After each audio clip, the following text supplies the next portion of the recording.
Hi there, my name is Melissa Lane. I'm here with the Help Club for Moms, and I am co-creator of our brand new, within our Holidays with the Help Club book, the Best Holiday Seasons Ever Organizational Planner. So we had a lot of fun creating this book for you. Today we're going to be talking about getting ready for the holidays, and one of those things that I find are so inexpensive and fun and so festive, no matter, you could actually use bow tying year-round, but that's what we're going to be covering today, on how to make a gorgeous bow, whether you're decorating or wrapping a gift, since that's right around the corner, decorating for Christmas and wrapping gifts.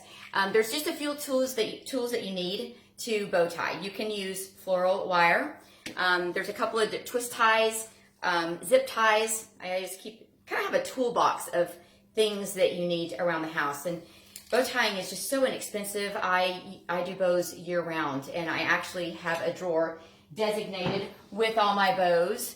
I reduce, reuse, recycle, and so I keep bows from gifts and save them if I really like them, and keep them in Ziploc bags, in color coordinated bags. So those are just a few ideas for you to start your own bow collection as well. And bows are so inexpensive. Ribbon is, you can get it 50% off, especially after the holidays. I shop for ribbon after Valentine's Day, after Resurrection Day or Easter. Hobby Lobby always has ribbon on sale. And you can use nice ribbon like this that's got the wire in it, or you can use just regular old floral wire, floral ribbon, which I love floral ribbon. And I know a lot of people don't like it. It looks kind of cheesy and cheap and doesn't sound really nice, but it makes absolutely gorgeous bows, especially at Christmas time, and it's relatively cheap. It does tear, so you do have to be careful on when you don't put too much tension on it. But bow tying is so much fun. So I'm going to just show a couple of techniques and tips on how to make a bow. One of the big things, especially if you're making a gift, is we start with just a regular, I'm going to demonstrate with floral ribbon. We're just going to have our gift here, and I'm just going to wrap it around, and I'll show you when I get through what it looks like. Just tie a simple knot in your ribbon, so it looks like this.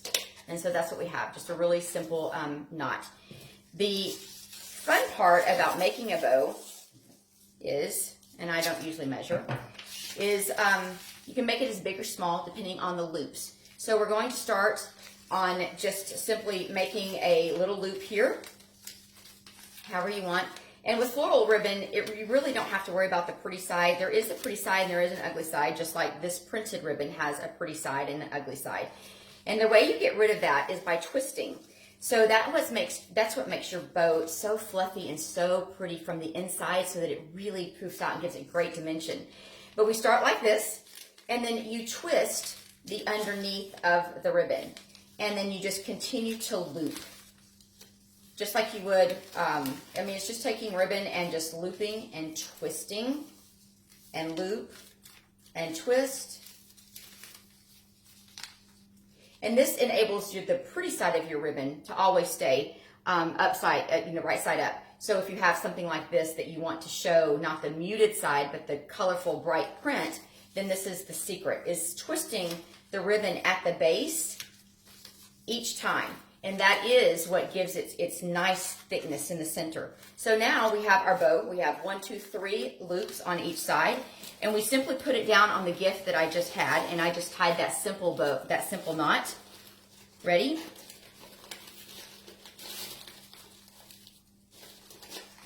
And you just attach your bow right onto that simple knot that you had created earlier. And then we simply take the ends, cut them off, and voila, you have a nice thick bow. And you can make as many loops as you want. You can do that for your regular, just cutting a piece just like we did with the floral. This has wire in it as well. But the floral ribbon is just so inexpensive, and you can get a plethora of colors. It usually comes in solid colors. These are more decorative for fall, and then of course for Christmas, which is coming up.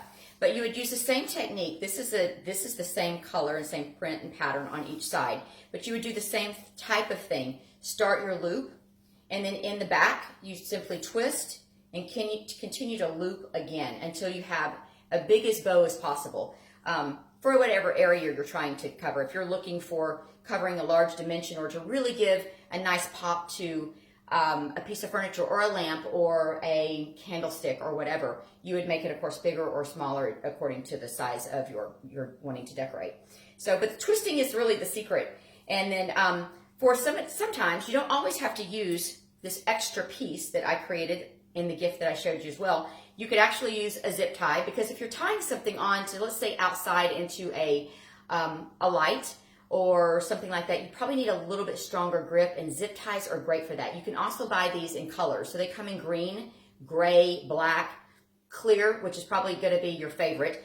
But you would just simply wrap the ribbon around your item, and then just pull that puppy tight, and it works like a charm. So those are just hopefully some helpful tips on bows. Save all those bows that you get at Christmas time, especially if they're nice bows like this, and reuse them for next year or to decorate your house. So make sure you go to Amazon or our website at Help Club and order your book, Holidays with the Help Club. Enjoy. Thanks.